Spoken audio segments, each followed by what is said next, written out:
at that point, you're not there to play it safe. Like if you're not taking risks, you're not competing. It's empowering. I mean, anybody who's done a CrossFit workout, you finish your CrossFit workout and you're like, I'm on top of the world. Yeah. Like a hunger for competition and like that super intense structure, routine. I still had that desire. Listen to the way people feel and the motivations for doing the things that they did. It was like they were describing me to a T. I'm not trying to solve everything for you, but I know that sometimes you just need somebody to listen. Learned the most is how to fill my cup by filling others. Welcome to the Hungry Dog Barbell Podcast. Join me as I talk with passionate people about their life's failures and successes, and most importantly, what keeps them hungry for more.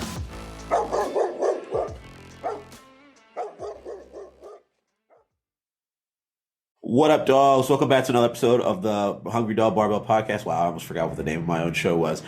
We got Brandon Barker on the show today. Thanks for having me on, man. I appreciate it. Actually, this is my first official podcast. Hell yeah. You're it, man. Let's see, man, I started a gym 12 years ago. I'm on my 12th year doing that. Started the Impact Games 3-4 years ago. Like we mentioned, the 2020 thing really throws me off.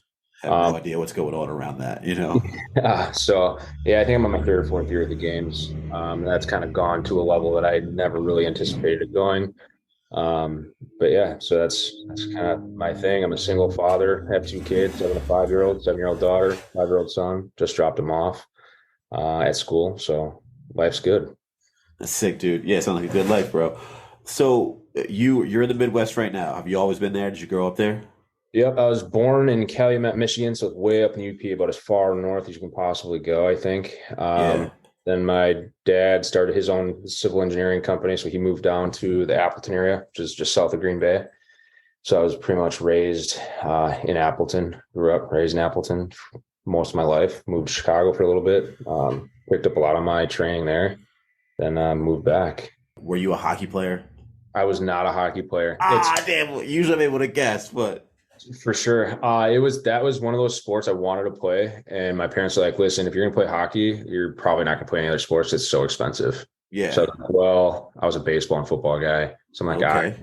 I'm sticking with baseball and football. And I just never had a chance to play hockey. But so, dude, hockey's like I grew up a major Mighty Ducks fan, and I was wanted to play hockey in the worst way. Yeah, that's sick. My gym owner, her kids just both got into hockey from the new Mighty Ducks, the TV show. And I'm like, I tried watching it. I'm like, I'm not like sold on it, dude. But fuck not the same. It gets kids into it, like they said, Emilio Estevez is off the show in the second season. I'm like, whoa, it's not Mighty Ducks anymore. No, it's not the same. I watched a couple episodes. I was like, I can't do this. I couldn't do it, man. All those shows they try to bring back, I get why they're doing it, but it's not the same. Boy Meets World, Mighty Ducks, everything, dude. Yeah, I agree. But I watched, but let's go back. So football and baseball. Were you a competitive person when you were younger, like sports wise, like not your ability, but you wanted to go out and compete, you wanted to win, stuff like that? Yep. It's funny because I was listening to your podcast with Kurt Miller. Yeah. And like the exact opposite story. I was like super competitive, probably more competitive than I should have been. Like the one that I always had to stay after an extra 10, 15, 20 minutes longer than everybody else. Like I wanted to win in the worst way, just about every day and just about everything I did. Well, but now as I've gotten, like, I would just say within the last couple of years, I've probably like really chilled out off of that. I'm not nearly as competitive as I used to be. I mean, I'm still competitive, but I'm more intentional now, I would say. That's dope. Do you have any story from when you were younger that you're like, you look back on, you're like, damn, that's like my first time realizing like, yo, you want to win bad. You would have done a lot of things to win. Yeah, there were a couple of times. So I was fortunate enough. I was on a pretty good baseball team. That was kind of my jam. That was my sport. And I bet you that was my junior year of high school. Probably an hour after each practice, like 3-4 days a week. And I was like, why am I doing this? And then we ended up making it to state championship. And I did pretty well. And I played as a junior, so we won it. And I was like, this is why. I'm like, this is why I put in the extra work. There you go. That was quite the experience. Did you know that back then? Like, this is why, like, after you won, or did you like realize that later on? I think I realized that a little bit later on. I always kind of question, like, why am I like this? Why do I keep like doing all this extra bullshit? I'm like, dude, it's all the Facts. time. And I still kind of ask myself that now, I think, within the last couple of years. But back then for sure. And I think when you see the wins and the successes starting to pay off, I was for sure, I'm like, this is why I do all this extra stuff. Yeah, I feel that. When you're doing things like something that you care about, or even big projects like the big impact games, because I think a lot of people forget that like playing a comp, especially to that level, is like a big project. Do you like give yourself time in the middle of it or right after to like bask in it? Do you let yourself like smell your own flowers? Man, great question. Or do you just move right on to the next thing? I would say, man, I haven't. With the big impact games, I have not. I feel like it's not to that level. It's not to the level I want it to be for me to kind of bask in my own glory, so to speak, or how the successes of where it's at. To be honest, I even have a hard time seeing it as being a successful event because it's not to where I want it to be. Yeah. So it's still so young and so new that I think there will be a time maybe after this next 3 years where I'll sit back like, okay, 6-7 years in, this is pretty cool. It's grown. Or I'll be on the opposite end, like, all right, I'm done with this. What the hell was that? Yeah. It was a cool 5-6 years, but that's about enough of that. So yeah, we'll see. Dope. Time will tell. Are you like a big planner? Like, have you been planning that out? Like, okay, this is what year one's gonna like have to look like, and this is where I think we can make it to in year 5. Yes and no. When I first started, I'll be honest, it was a little thing that we were doing to generate some extra income for the gym. It was like this tiny little in-house throwdown, so to speak. Dope. And I'm like, we were just trying to find ways to make extra income to do some cool stuff around the gym. And then it turned into this. Well, then COVID happened. So I think that was 2019 that we ran our first one. COVID happened. And then people were like, hey, are you going to run a comp? Or are you going to do this? I'm like, dude, let's just run this. Nobody else is. Nobody's running comps. So I'm like, I think I'm one of the first ones to like put my foot out. I'm going to do this, no matter what he says. So we found a venue, tiny little venue. Some people remember it was Tanner's in Kimberly, Wisconsin. It had an indoor outdoor feel where like it had the outdoor pool, which was kind of cool and weird for a bar in Wisconsin. And then this indoor like sport court. So we're like, we just kind of threw it together. Ended up having like 65, 66 teams, something crazy, like doubling the number that we had the year prior. Damn. And we had some people that I kind of bounced some ideas. I'm like, what'd you think? And they're like, you should take this to the next level. And that's about the time I think Granite Games stepped away from the semi like world. Yeah, they got into the semi world and they stepped away from like the general public type thing. Okay, yeah.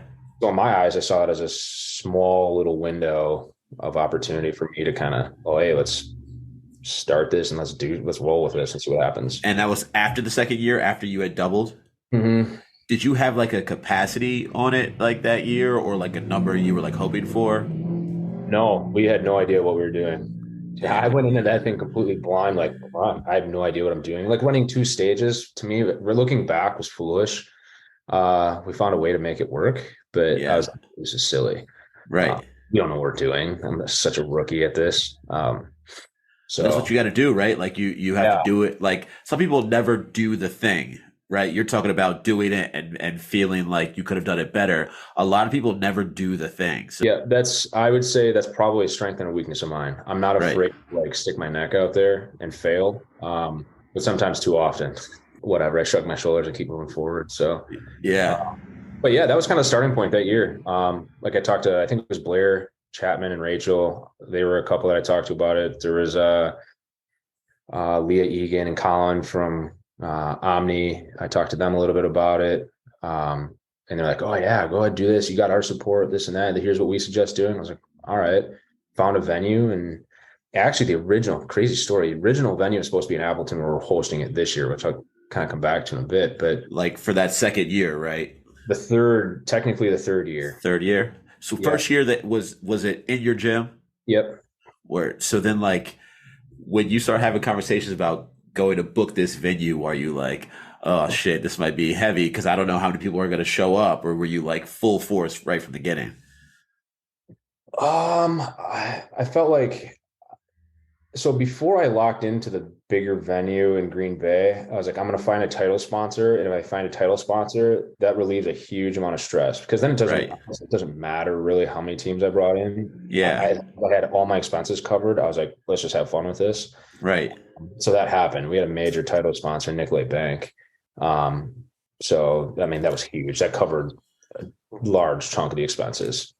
But at that point, then I was just like, all right, how can we do this? And let's do this big, which was a problem. I think I went too big probably the first year. Hey, go big or go home. Yeah, that was the mantra that year. Like, let's do this. Let's pay out crazy amounts. Nobody gets paid. And that's what we did. And it attracted some really good athletes. But that was kind of the kickstart to the whole where I'm at now. So hell yeah. So dude, we went right into this. Let's take it back a little bit. I want to hear something about you and like how you got to the point of wanting to run the comp. How did you find CrossFit? Ooh, it's like a two-part story. When I was going to school in Chicago, one of the instructors, he was like an assistant instructor. Were you playing sports at that time when you went to college? Yeah, I was playing baseball. I was like summer league baseball. So I went to a personal training school in Chicago, found the summer league team, I guess you can call it. And this assistant coach or trainer was like, hey, check out this CrossFit stuff. And I was kind of like, okay, whatever. We checked out this. It was at this gymnastics studio. That's what CrossFit gyms were at that time, you know? Yeah. It was like kickboxing places. Yeah, this was 2008. 2007. It might have been even 2007. It might have been late 2007, early 2008. And I roll up in this place. I'm like, what is this all about? I'm like, what are we doing here? They're like, all right, take off your shoes. And we did this, like, it was like all gymnastics. I was like, bro.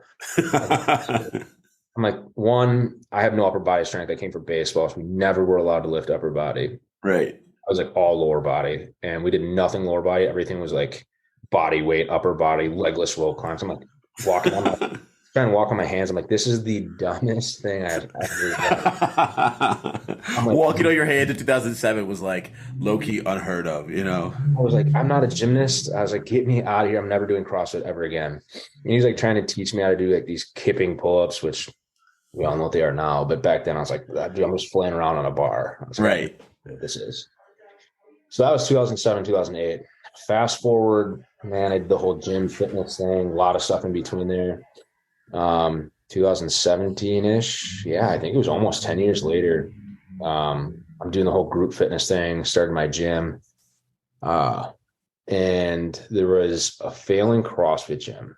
And I was approached, they're like, hey, would you be interested in like purchasing this? I'm like, I don't know. Like, I don't know much about CrossFit. I don't know if I want to get into this. It's like, okay.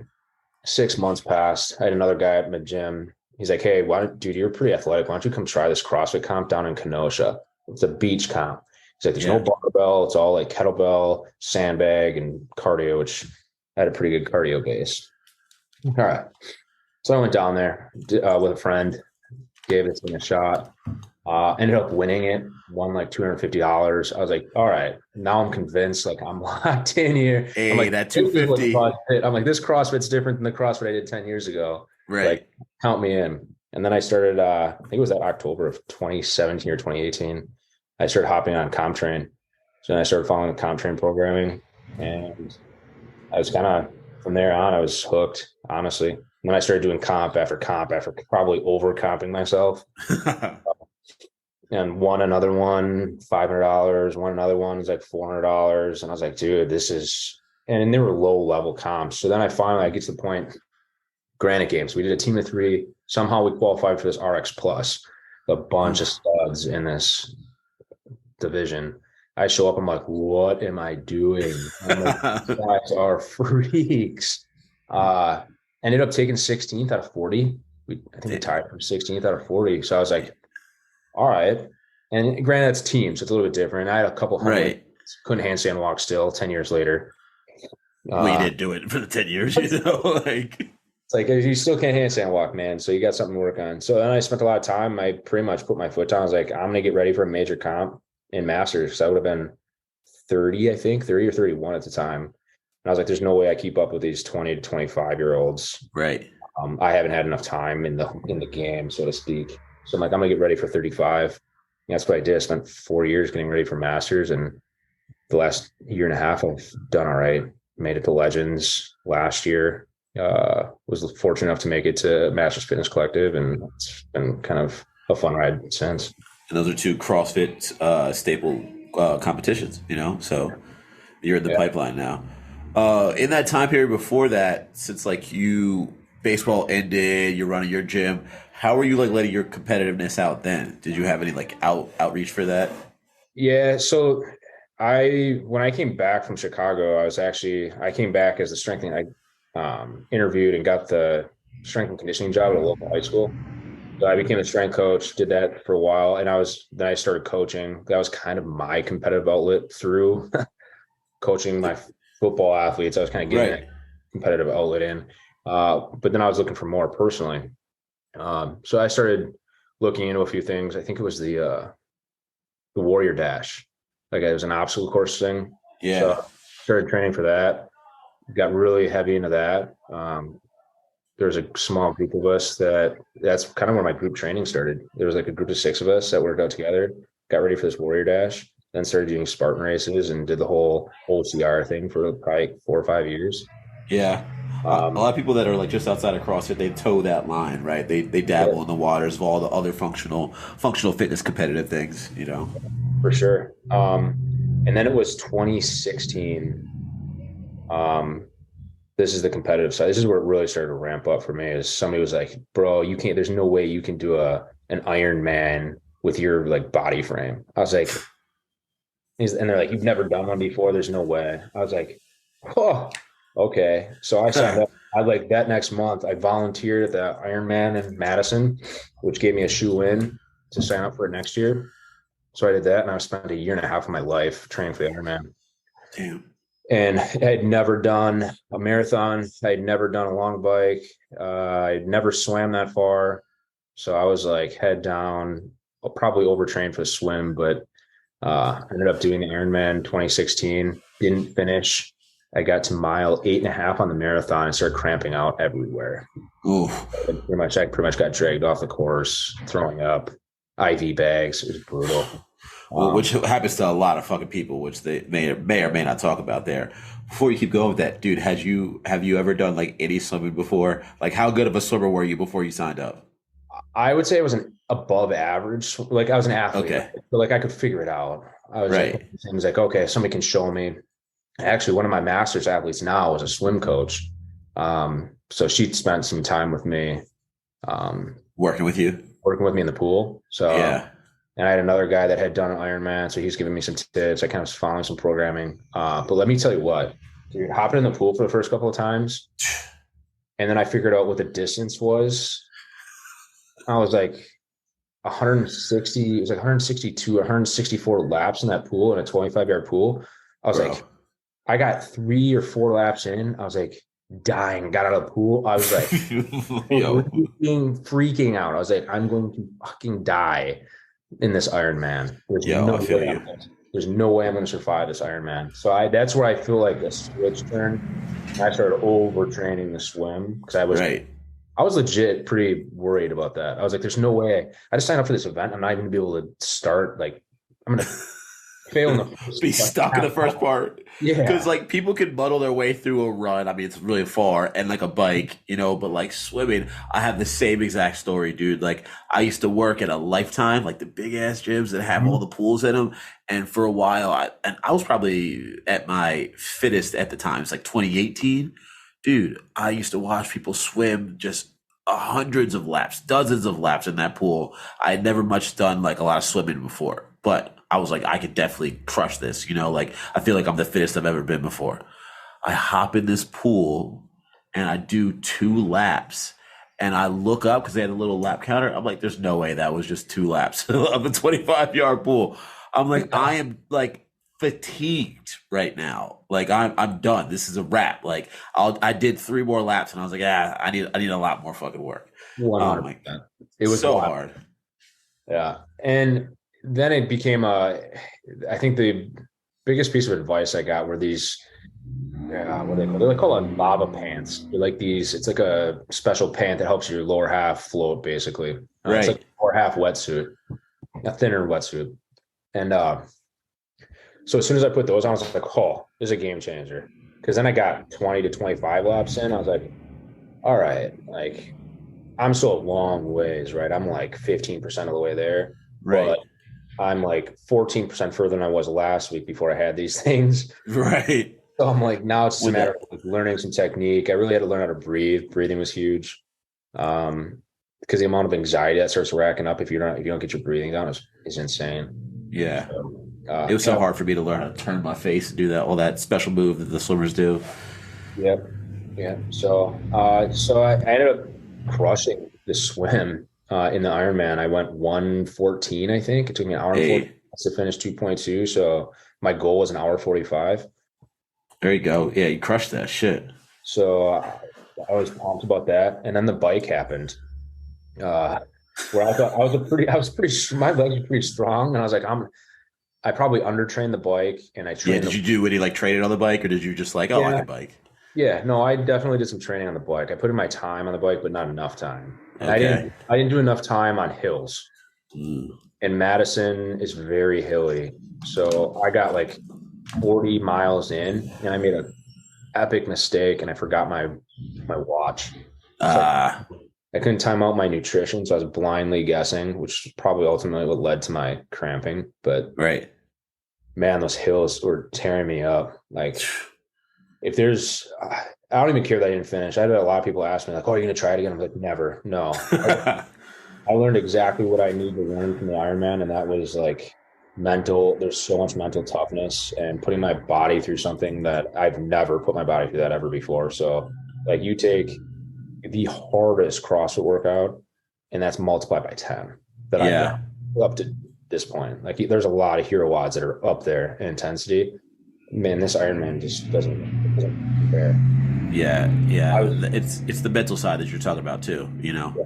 And the whole dealing with the sense of failure, and not being able to finish, and biking through cramps. I like had tears in my eyes. I was all over the place emotionally. Handling all that stuff was pretty wild. But yeah. I heard that. So were you doing CrossFit at that point or was that? No, I started CrossFit a month after that. Damn. So your next event that you did you have any of the anxiety like from that going on in your head? No. Moved on past it? Yeah. I was like, if I can get 8 miles in on a marathon on the Ironman and feel the way I felt, I was like, I don't want to say I felt I could do anything, but I'm like, I could do anything and be like, okay, feel okay about it. Right. I heard that. All right, bro. So you told us about how you started to own the gym. Now, how does that first year go? With owning the gym? Yeah. It was 2009. Again, it started with the Warrior Dash stuff. I started with this group of like 6 or 7 of us, and they kind of urged me like, hey, you should open up a spot. You know, I couldn't make a living doing the strength and conditioning. I was living on like, I think it was like $24,000 a year. It was next to nothing. Right. So like, all right, I'll start some of these small little classes. Maybe I'll pick up some PT, supplement my income. So I opened up a little space. It was like 1,000 square feet. Not too far away from another CrossFit box, actually right down the street. And it just kind of grew from there. And then I had an opportunity where I picked up 2 business partners. They had strength and conditioning contracts. So now our income basically tripled. And we had enough income to pretty much start the gym. Maybe not to pay ourselves what we want to pay ourselves, but a solid start or a solid base to like get something moving. And a lot of us the 3 of us picked up clients from the schools. So we're like, okay, seems like a winning formula. And I think the 3 of us kind of got complacent. And then that we spent way too much money opening up a gym across town, which there's 2 mistakes there. Spent way too much money, too much working capital, and then picked up and moved on the other side of town where we had no base of people. Yeah, I was gonna say. So you didn't open a second location? You just moved locations away from your community and everything. Oh man, that's tough. Yeah, not the smartest of decisions. We made it work for a while, and I think there started becoming some friction between myself and the two partners, and families. They started having family. One started having a family, and it was just tough. There's a lot of different scenarios that were playing out that were just challenging. He wanted to open up a CrossFit gym. I told him no way. I'm like, this isn't smart, because I think, like a lot of people, they think, oh, CrossFit charges $150 a month. I can get rich running a CrossFit gym. Like, no, dude, it's not about. That's about doing it right. And he ended up doing that. It was the demise of our partnership between the three of us. So they ended up leaving. He tried running the CrossFit gym. It didn't work out.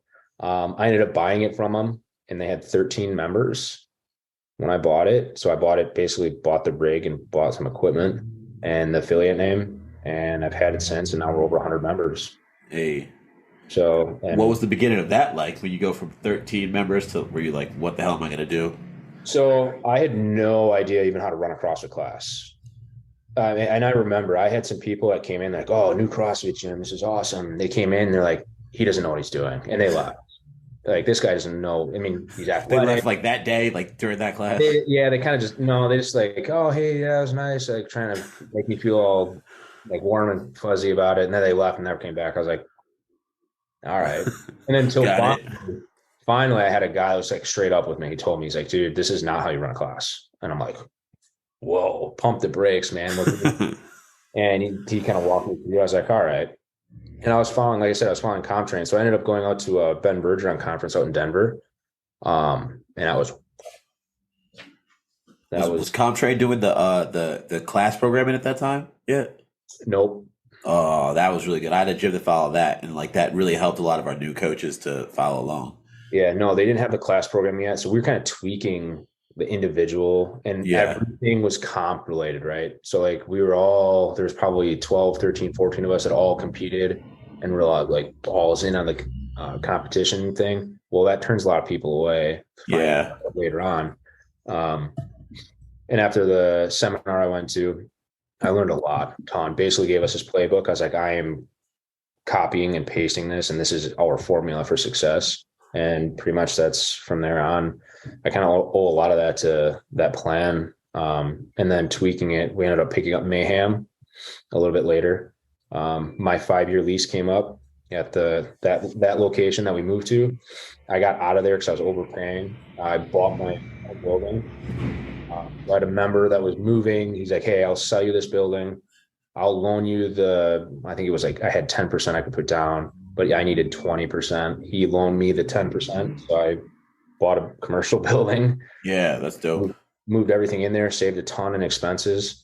Then Mayhem came along, and Mayhem's kind of the Mayhem class structure was money. I can't preach enough about the Mayhem class structure and everything they have going with that. As soon as we started doing that, then it turned into like these full blown 15 to 20 people in class. And then all our coaches were on the same page. We're all coaching the same, sort of the same. I mean, based off of what Mayhem had. Right. Now it's kind of I don't want to say self-sustaining, but I have a manager. Yeah, run your outside stuff that helps grow all that. Yeah, so speaking of the big impact games, that first year, dude, you were just like, let's do something, run an event for the gym. How many people did you have come out? What was the divisions? Like, tell me some of that stuff. The throwdown was, honestly, I don't remember what we had for divisions that first year. It's kind of a blur. We had a shit ton of people, 40 some teams. I know it was teams of 2. I think it was same-sex teams of 2. I'm pretty sure. I think that's all we did was same-sex teams of 2, right? Your scale, intermediate, RX, masters. And that's kind of how we ran that first year. And we're like, sweet, I made decent money, $10,000, $11,000, $12,000, something like that. And I was like, all right, we could do this yearly. Right. And that's about the time COVID happened. And then we're like, all right, maybe we won't do this yearly. Maybe we won't ever have a comp again, according to the U.S. government. Right. Maybe we'll never shake hands, all that kind of stuff. So you have that first year, you source like volunteers from like from your membership and all that. Yep. Did you handle the programming? Like, how'd you guys go about that? Yep. I did all the programming with a little bit of help from the same guy that kind of gave me some feedback. His name's Steve. He gave me some feedback. He helped me with the programming. So he was a huge help with some of that. And then after I started following Mayhem, I was like, okay, this programming stuff was fun. I picked up a lot. A lot of my programming, I want to say it's like Mayhem based, Right. but a lot of it's Mayhem-ish with some of my own twists and turns. So I mean, mayhem is mayhem, you know, and like comp train, like the years you're talking about, like I follow that too, dude. Like even when I went to Lifetime, I was following their strength cycle stuff. Like back in the day, it used to be like 2016, 2018 was prime time for them. You know, you couldn't tell me anything about Ben Bergeron. I thought he was the GOAT. Yep. And then 2020 happened. Yeah, everything blew up. It's like we live in a whole new world now. So I know that was a long time ago, bro, but what was your biggest takeaway from the first year? What were you like? What was like the glaring thing? You're like, oh, I need to do that better.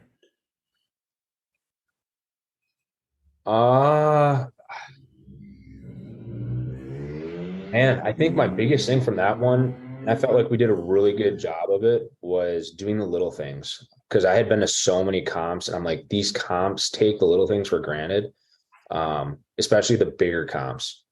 And I get like it's tough to do little things on a larger scale, but I felt like I was like, if I'm doing this bigger, I have to do the little things really well. And it's tough. It's really hard, but I felt like that's what ultimately was going to set myself aside. And that's kind of what pushed me forward with continuing to do this on a larger scale, was the challenge of being able to do all the little things.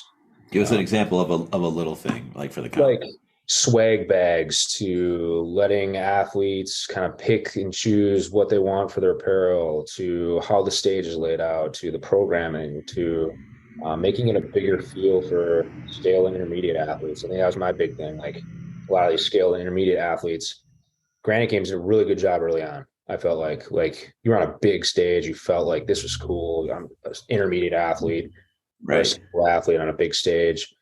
And then that was gone. And I don't really feel Wadapalooza maybe a little bit like that. But a lot of the scale intermediate athletes tend to get kind of pushed to the side.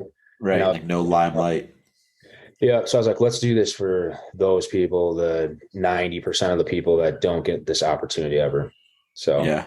And that's been the challenge since. So I wouldn't say there was any one single thing from that first comp. It's now, how do we make this happen? Those are the new challenges on a bigger scale. Like scaling things is very challenging. Right. Scaling it to the people are still challenged. Like it's still good flow and still good for like the audience, the people that are watching, the spectators, you know? Yeah. Yep. Do you have spectators at your event now? Like, not as many as we thought we would have. And that's where I've kind of like, I think that was a huge focus for us. We're like, if we bring the elite group, that'll attract spectators. Not really. Not in my neck of the woods. I mean, Green Bay, Wisconsin, while you have Lambeau, that's it. That's all you have. Like, people aren't going to come up to Green Bay, Wisconsin or Appleton, Wisconsin to watch the elite division. A majority of people won't. And I feel like we're still a small comp. So it's, we don't have that. It's hard. Yeah, super hard. And we're not going to I think that'd be us putting the focus in the wrong area. I felt like I can't put my focus on the elite. I can't put the focus on spectators. I have to truly put the focus on scale and intermediate athletes and what they really want and what's going to make them leaving feeling really good about that comp. And like, I'm going to come back, or at least make sure they have FOMO they can't make it. Right. Like, I don't want to miss this. I do not want to miss this. I'm putting it on my calendar for next year. I always think about like after I either leave a comp that someone else put on, or like after a comp that I put over, right? Like you get those messages like, oh, this looked like so much fun. Like, can't wait for next year. That's a good feeling, but it's also like, how do I get that person to sign up? Right. Like, how do I not have those next year? Right. Exactly. It's always a great feeling, but like also like, I wish you would just signed up like right from the get go, so you wouldn't have FOMO. And spectators is hard. I feel like so many CrossFitters were used to watching, besides the games, like CrossFit on a screen, so even if it's in your neck of the woods, I mean, it's hard to get a lot of people to come out to watch a comp, unless people are bringing their own friends and family and stuff. But so let's bring it up to like more of the present. last year to this year, what are the biggest differences? What kind of changes do you have going on? Because you are not ready to announce yet. Yeah, whole new venue. I know we've announced that. So we're going from Green Bay, and a lot of people know that was a disaster in Green Bay this last year. We got there, everything was so organized and ready to go. Like, I felt over organized. I almost felt, I mean, to the point where we knew exactly what was going on, what pallets, when they were getting loaded, how they were getting loaded on the semi, when they were getting loaded back on the semi, so that they were getting taken off in the right order. So everything was like as smooth as possible. And we show up and they like double booked our entire venue. And I was like, how does this happen in real life? Like, how do you, like, I have 3 days, like, well, 2.5. I'm like, how do you double book this? And they're like, oh, blah, blah. They're freaking out because they don't know. And so this is happening at like 8 a.m. We're supposed to set up for a 6 p.m. start. And we don't have like a place to go. And they can't really give us answers. So like, well, you could start setting up at midnight for your inside stage if you want to set one stage up outside. And I'm like, what? You think we're going to come in at midnight and set this up? You're crazy. I'm asking volunteers to do this. And bro, we're about to be doing this all of tomorrow. Yeah, this is insane. Like, these are long weekends. So I got all the volunteers that were there together. It was like 17 or 18 of us. I'm like, all right, we're going to collectively decide what we're going to do as a group. This is a group decision. And here are the options. I laid out all the options, and one of them being outside. The weather looked like it was supposed to be gorgeous all weekend. No, very like 3% chance of rain. So we're like, let's do this all outside in the parking lot. Damn. So we pivoted, set everything up outside, adjusted, and I thought it went really well for having to make a ton of last minute decisions. And then it did end up raining for the last event, 3% chance. And it rained. And the last one. The last event. Like, we made, and it's like, we're talking like 12:30, right? So it's 12:30 on a Saturday. It's supposed to wrap up by 2. I'm like, we're talking like 2 hours. Like, you can't just hold out for 2 hours. But this is a testament to the CrossFit community that happened, right? We got speakers, we have equipment, flooring, computers, everything that's outside. Damn. All the wiring. Dude, everybody came outside. It was like everybody picked up a piece, and all this, like, and I was like, that happened in like a half hour. So we moved everything from inside, or from outside inside, in like a half hour. And it wasn't ideal. It tweaked our last event a little bit that I didn't want to. I was really excited for that last event, but with the way that weekend went, I was like, this is. You gotta be happy with that, right? So I was like, this is what it is. And I knew there was gonna be unhappy athletes, right? Anytime you're competing for money, it's like any type of little tweak or anything that goes wrong, or a judge makes the wrong call or something like that. It's like the world is ending and everybody's like, and I was at that point, I was like, dude, I'm just happy this is running. Right. I'm literally just happy this is happening right now. Yeah, because that could have been so much worse. I mean, that could have been a nightmare situation. That's crazy. Do you consider yourself like good under pressure to like handle situations like that? Because like we talked about earlier, some people would have literally just folded, you know? Yeah, and lost it. Yeah, I think so. I tend to, and again, I think this is a testament to like the Ironman and some of the stuff I put myself through mentally. Like, I was able to just like, dude, clear my mind. I'm like, all right, let's look at all our options. These are the options. Let's make an educated decision. What's going to be best for X, Y, and Z? How is this going to work on Friday and Saturday? Boom, boom, boom. Is this going to affect our events at all? If it is, what are our options for changing events and keeping it within the time frame? Right. And that's, so yeah, to answer your question, yeah, I feel like that's something I've become pretty good at, is being able to like adjust and pivot to things that are like high stress, where there are some people on our team that they're like, dude, I don't know how you do that. Right. Because even with like some athletes or spectators that are coaches that are talking for their athletes, right? That like, I don't know how you handle this stuff with like, I mean, it is what it is. It's just, you find a solution and you figure it out. And what else are you going to do? You know, Right. you're going to let the whole thing shut down. Right. It's not the death. So even then, still got to make you'll be okay. Right. On the other side. Yeah. Dude, I have a very vivid memory, like in the like 6 minutes before the first comp that I ran was about to kick off, like having this thought, it's like, oh, I may not know how to do this. Right? Like, I'm just gonna do it because I may not know. Like I planned this whole thing, like did all this stuff. It's about to kick off. Now I never stopped to think before, can you run this? Like I was on the mic, I was controlling all the stuff. It's like, oh shit, we're about to find out. Yeah. You know, I was like, oh shit, I never actually stopped to think, like, can you do this? You know, and we got it done, you know, 4 events deep now, about to plan the next one. And you know what I love about what you said, bro? How like you brought it to your team and like everyone made the decision together. Like, all right, we could either try to see what happens with the inside or just move everything to outside. A lot of people wouldn't have done that, and it backfires on them because they're like, I'm the head guy. I have to make this call, even though you have a whole team around you. Like, are you like a big team person? Like, let's do this together. Yeah, big time. I'm a firm believer in leading from the front, not leading from behind. I know, don't get me wrong, there's a big misconception of like delegating. Like a lot of my team gives me crap, like, oh, hey, he's the dictator. He's making all these decisions and telling us what to do. And they joke about it. But at the end of the day, I'm like, if there's heat coming, I have to take it, even if it's somebody's fault. I have to make the decision, but I'm going to make educated decisions based on what everybody thinks is the right decision.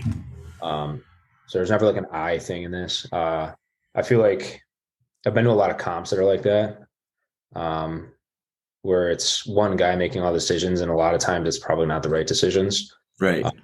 So, yeah, I even with my gym, same way. I keep my coaches involved, knowing that at the end of the day, I still have to make the decisions and I have to own up to those decisions. So, like, even if my coaches want to do one thing and we do that and it doesn't work out, like I have to take the heat for that. So, yeah, it's really important. Like, and just what you said there is completely on point. Like, if there's going to be heat, I'm going to take it, and a lot of the glory is going to go to all the other things. You know, I'm running the show for you guys to be able to do this and shine all your work, no matter what the competition is. You know, for sure. So this year, what divisions do you have, and is there a qualifier? Yeah, man, we're mixing it up this year. New venue. Divisions. So we had what we called regional qualifiers last year. And we came to the decision, and it was based on a lot of feedback too, that it was just too confusing. There's too many things going on. Like it was almost like CrossFit, right? We're making the same mistakes that CrossFit was making. Oh, let's feed all these people in from one direction. This guy can make it from here. This guy can make it from here. Yeah, there's special this, special that. And then we're like, wait, who's qualifying for what? So this year it's just an online qualifier for the championship, keeping it clean. So same sex, we're keeping same sex teams of 2 and only teams of 2. So that's a change. I think last year we had teams of 2 and teams of 3. Again, too much going on, and we want to simplify it and make sure that we do it even better. I think that was our big thing moving forward. Like, let's just do this really well instead of trying to do a bunch of things like just above average or even just average. Yeah. So yeah, there's just an online qualifier. That's in May. The other big change we made is the regional qualifiers we turned into throwdowns. So they don't qualify, and we went from same sex teams of 2 to co-ed teams of 2. So that was another thing, like, hey, there's no co-ed team of 2 comps anywhere, or there's very few of them. Could you do that? Sure. Let's turn this into throwdowns. Let's make it less about competing to qualify for something and more about just having fun with a team in it. Right. So we have I think we have 6 hosts right now for the throwdowns: Rockford, Illinois, Chicago, CrossFit Novi, Michigan, Omni in St. Cloud, Machine Lab north in Portage, so north of Madison, and then Badger CrossFit in Milwaukee. Dude, there's no way I would have been able to remember those six gyms like that, like off the head. So, and I'm hoping one in our area, and I'm hoping we have another one. I'm really hoping in the Iowa area there might be one out there. So, so we're doing it differently. Is we used to travel around. There's like a group of 6 or 7 of us that would travel around with a trailer and bring the equipment and help run. And we're like, this is not sustainable. I think deep down we knew that. We knew that wasn't going to be sustainable, especially after year 1. So we did that for 2 years. And we're like, this is like a band, right? Traveling around on the road, like all late winter and spring. I was gonna say, what was the timeline for that? Like February, the end of January through May. So it was rough.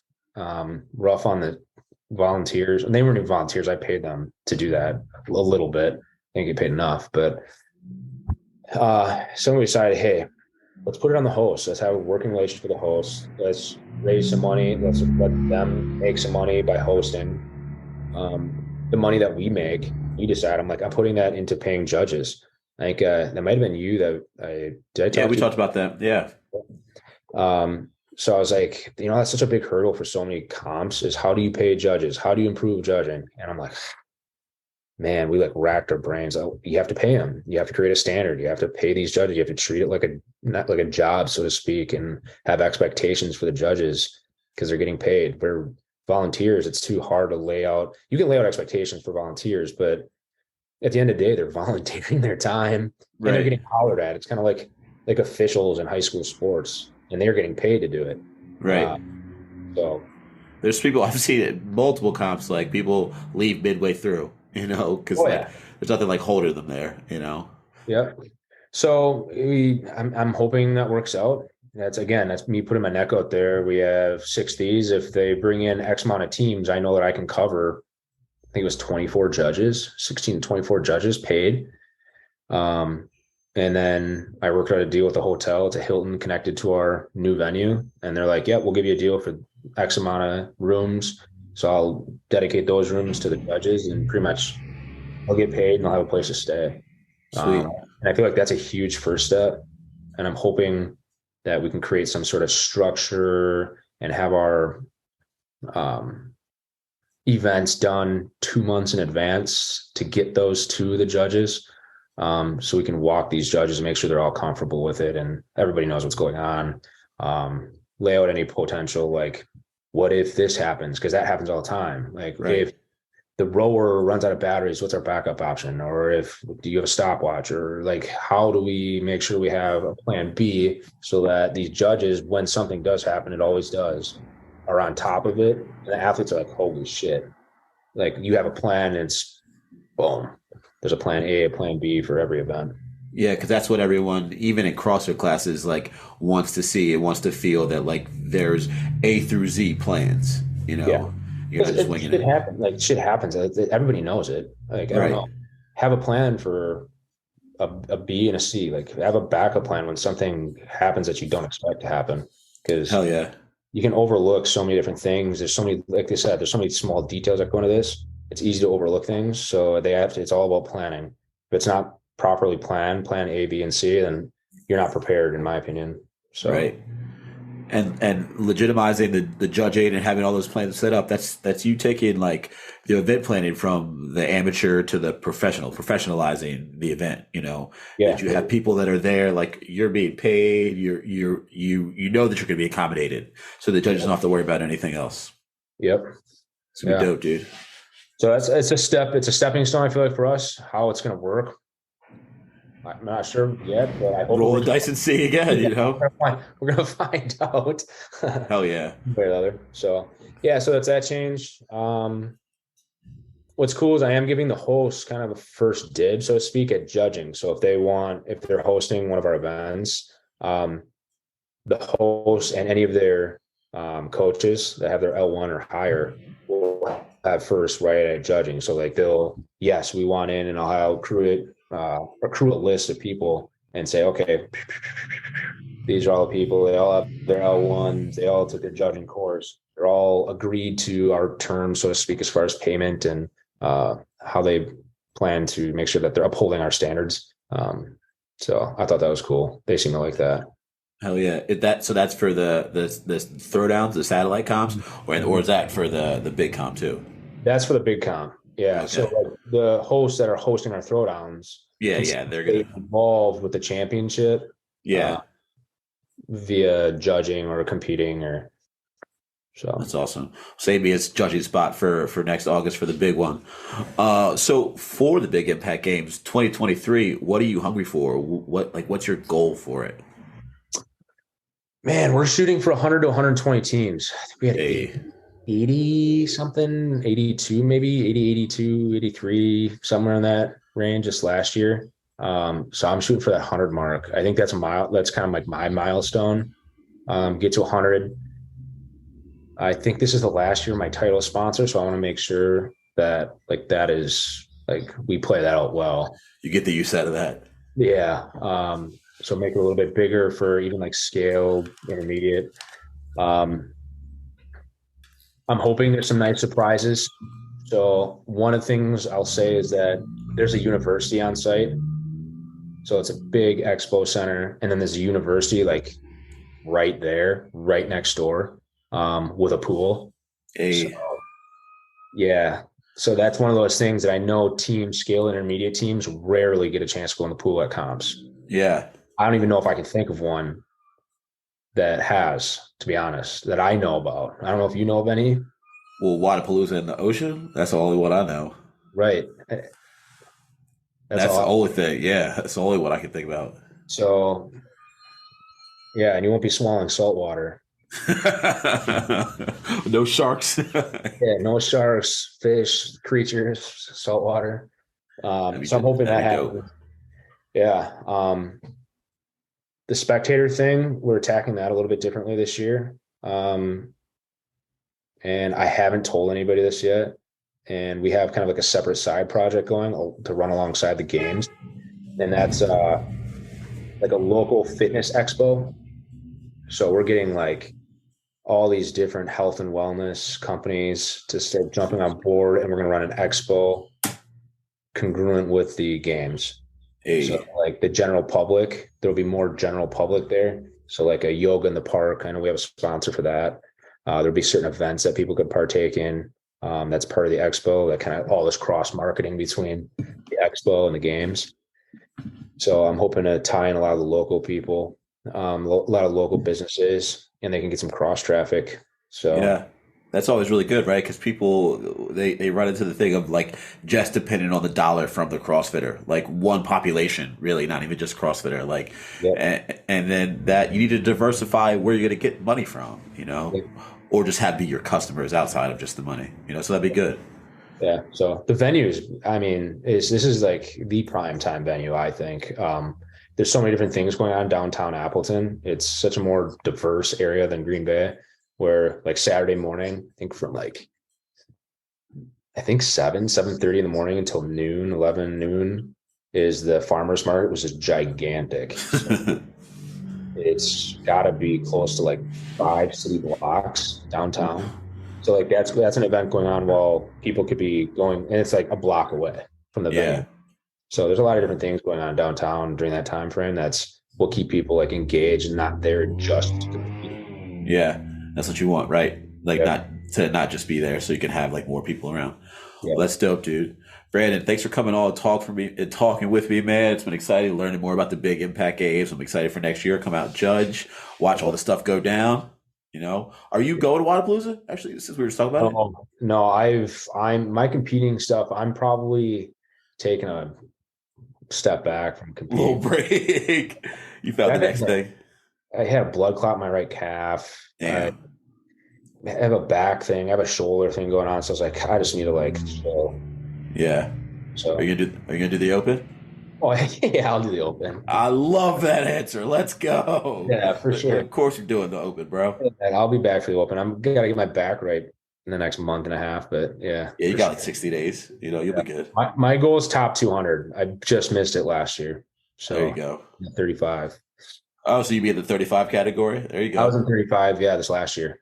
So this is my second year. I was finished 201 or 202 or something like that. So would you take the quarterfinal invite if you got that? Yeah. Would you do the workouts? There we go. So we'll be able to look out for that. Be on the lookout for Brandon to make quarters for the Masters come early spring, and then be able to look out for that qualifier, guys. That'll go up on the Instagram. How many weeks or how many days and how many workouts will it be? It's 2.5 days again. So it's that Thursday night. No, not the comp, the qualifier. Oh, that's 3 weeks. So that'll be in May. I think it's May 2nd or 3rd. Don't quote me on that. But it's 3 weeks, 5 workouts. Sweet. So, all right, dudes. Be on the lookout for that. Brandon, thanks for coming on, man. Hey, thanks, brother. I appreciate you. Yes, sir. We'll talk soon.